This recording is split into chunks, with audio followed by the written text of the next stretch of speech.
Let's take you to Pietermaritzburg now, where the KwaZulu-Natal Premier, Thami Ntuli, has given feedback on a number of governance and service delivery challenges in the province. Newzroom Afrika's Nobuhle Modise attended that briefing and joins us now live. Nobuhle, very good afternoon to you. What did the Premier of KwaZulu-Natal have to say for his government?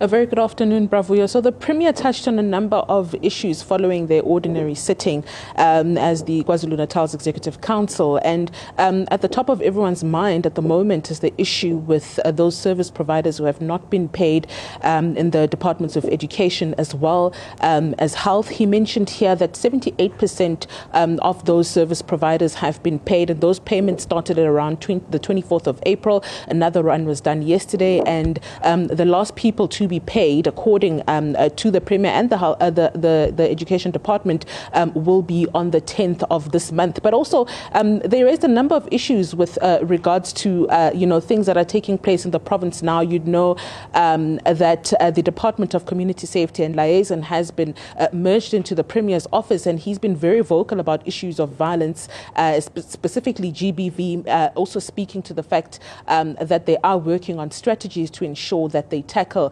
the scores of crime that are taking place in the province. And this was, of course, in the backdrop of those statistics being released. But I do have the Premier with me. I want him to perhaps maybe break down, some of those issues that were the talking points here, specifically that have to do with the Education and the Health Department, where a number of the issues was said to be because of the BAS system that's being used nationally. But you also mentioned the issue of the service providers themselves being the problem in this case.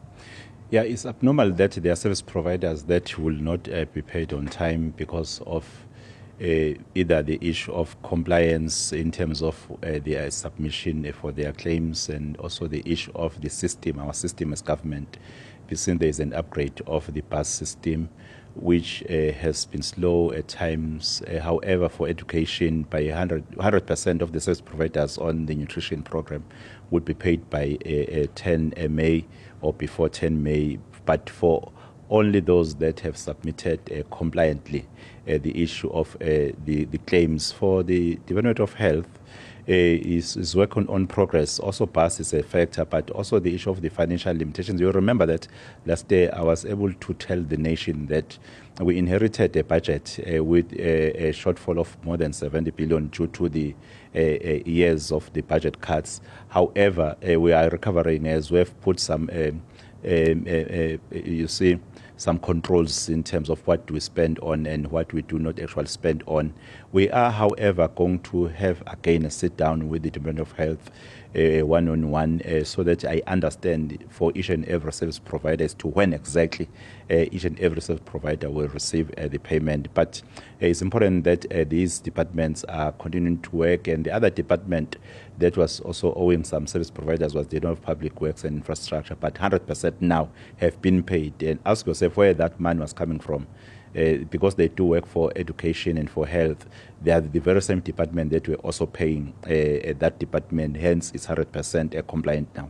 Premier, the ramifications of the non-payment to service providers within these departments, and these are the departments where, even nationally, they're the most important departments, health and education. What happens to the schools, the children there? Any reports that you've received about the schools that haven't been receiving food?